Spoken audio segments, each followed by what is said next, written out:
my viewers, and welcome to today's discussion. Subscribe, like, and don't forget to share your thoughts on what you think about this video. I really need your thoughts on this one. Now, recently, a viral video sparked an important conversation about race, privilege, and family. A palm color father shared his concerns about how to teach his black children about the limitations of his palm color privilege, especially when he and his palm color wife aren't around. In short, it's making them understand that his palm color privilege doesn't extend to them. Now, this heartfelt question raises crucial issues about interracial families, privilege, and the tough conversations that people really need to have with their children. In this video, we are going to go deeper into the importance of understanding and addressing these complexities and why it is important for palm color individuals to do their research and just be prepared for these conversations before entering interracial relationships and building families, because whether they like it or not, at some point they need to face these tough conversations head on. So with that said, let's check out these videos as different people respond. I'll be right back. Okay, parents, I have a question for people whose children skin tone does not match theirs, because I am white and my children are very melanated. How do I get them to understand that my white privilege does not extend to them when my wife and I are not around, because my wife is also white? Help. Because they're 9 and 10 and they go out around the neighborhood on their own, which is fine because we live in a neighborhood that's, everybody knows everybody else. But, in life, it's not going to be like that. And my eldest son has autism and sometimes doesn't get things and can get very scared. And when he gets scared, he reacts, and that's terrifying to me. Help me. Hello. I just wanted to answer your question, and I have no idea how long this is going to be, so bear with me. First things first, there just needs to be an understanding that they don't have to change who they are. That they're being black, I'm assuming, is not the issue here. That whiteness is the issue. That the privilege that you have comes from violence. They need to understand that the issue is not them, the issue is whiteness. And you need to explain what whiteness is. You need to explain the violence that comes with white privilege. Yes, you do. This is something that we have to do. These are the talks that we have to have as black parents, and you can have them in age appropriate ways, but you have to start having them. That's number one. And you have to make sure that when you're having these talks, that the onus is not on them for being black. The onus is always on whiteness. That the issue is not the fact that they are black children or black people. That the issue is the racism, is palm colored supremacy, all that's what you need to explain to them, because otherwise what you get is inferiority complexes. Otherwise what you get are children who wish they were white, which brings me to my second thing that you should be doing. They need to be surrounded by their culture. I don't know where you live, and I don't know the makeup of your community, but they need to see themselves as much as possible presented in the best possible light. If especially not living with other black people, if they're living in a predominantly white space, they need to see themselves as the heroes of books and the dolls that they have and the toys that they have at the house and the media that they consume. They need to see themselves in the most positive light available. I have a rule in my house. All the art is of dark-skinned black women. All the books that my daughter has are mostly black girl protagonists, and all of her dolls are all black. This is not a multicultural house. I'm black as hell up in here because when she steps outside, she is getting inundated with messaging that she is inferior, that she is not beautiful, that she is not smart. So in this house, we center blackness. I'm gonna need you to do the same. And then the third part is if you have fears about them being safe outside of the community when you're not around, or in the community when you're not around, where are they safe in that community? Because just them being them, if they are in predominantly white spaces, it does not matter how they act. It does not matter what they say. They are going to be seen as a threat. So what you need to do is figure out and let them know, speak to your neighbors, figure out who are the safe people in that community that my child could go to. We've seen what happens.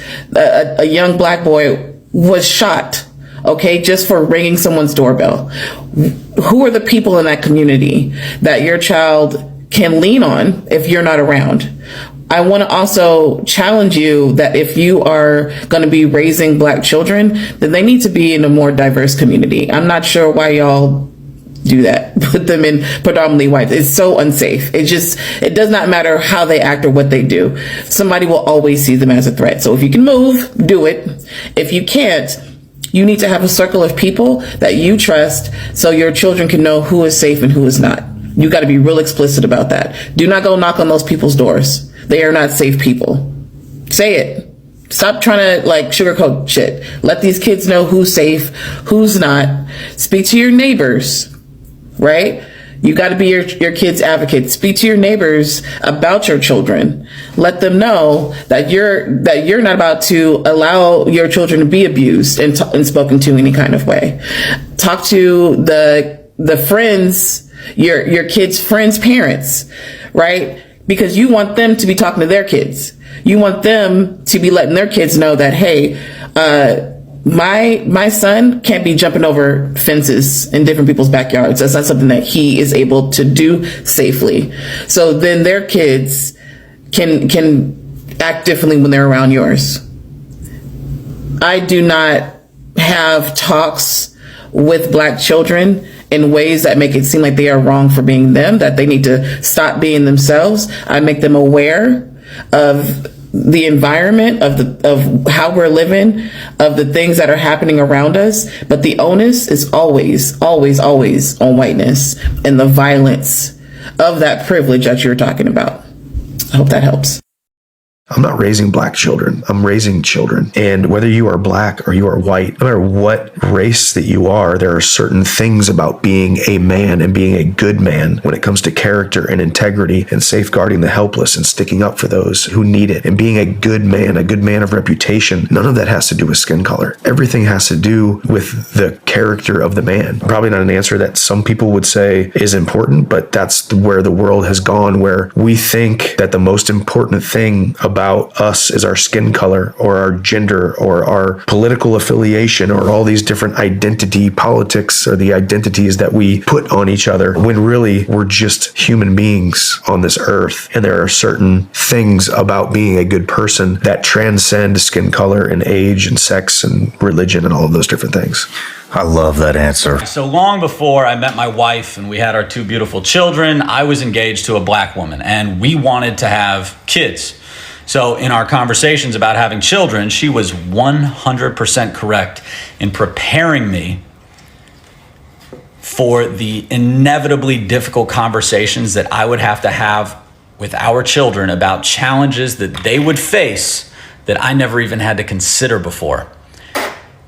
And how difficult that would be for me as a white person to help guide a black child through this world, a world that unfortunately, but it's true, oftentimes views them through an entirely different lens than it ever views me.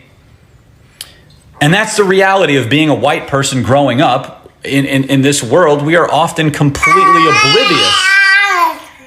My young child is expressing himself right now. We are completely oblivious to the challenges that other people face.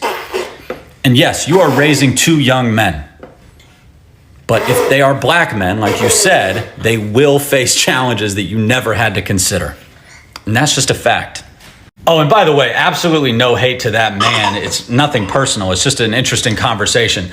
I don't even know who he is, but I see that he's got the cauliflower wrestler ears, so it looks like he could kill me with his bare hands. So it's all love, brother. Now, while his concern is really good, it's very important to shift the focus from the children's blackness to the real issue at hand. Archicism, NWS.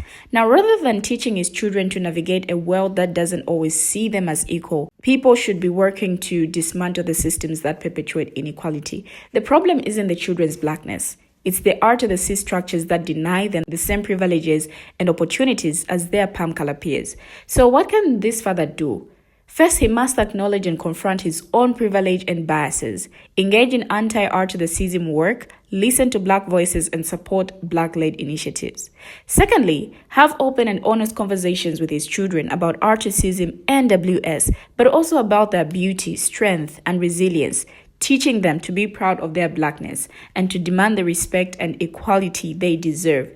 Recognize that this journey is not about protecting his children from racism, but about empowering them to challenge and dismantle it. Now, as parents continue to explore and discuss tough topics related to racial inequality and the fight for justice with their children, they're bound to encounter language that stirs up a host of emotions and raises a variety of questions.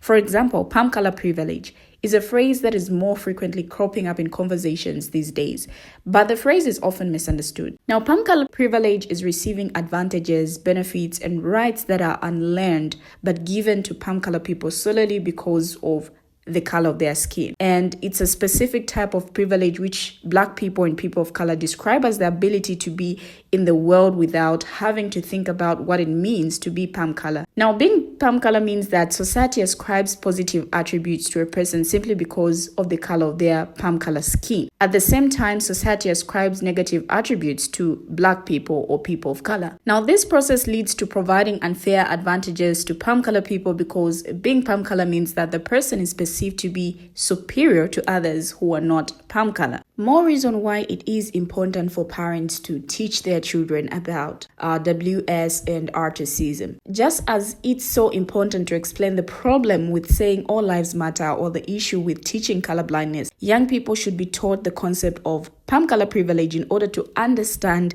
the long-term reality of race in the US. Now, scholars have written about the fact that it's easy for palm color people to ignore racial privilege. The system is set up to allow all of us to claim innocence. And so from early on, it's so important to give children the tools to understand W privilege and motivate them to fight unjust systems. Now, he recommends young children read stories about the civil rights movement and learn about historical figures like Dr. Martin Luther King Jr. There are also opportunities in everyday life to point to examples of palm color privilege.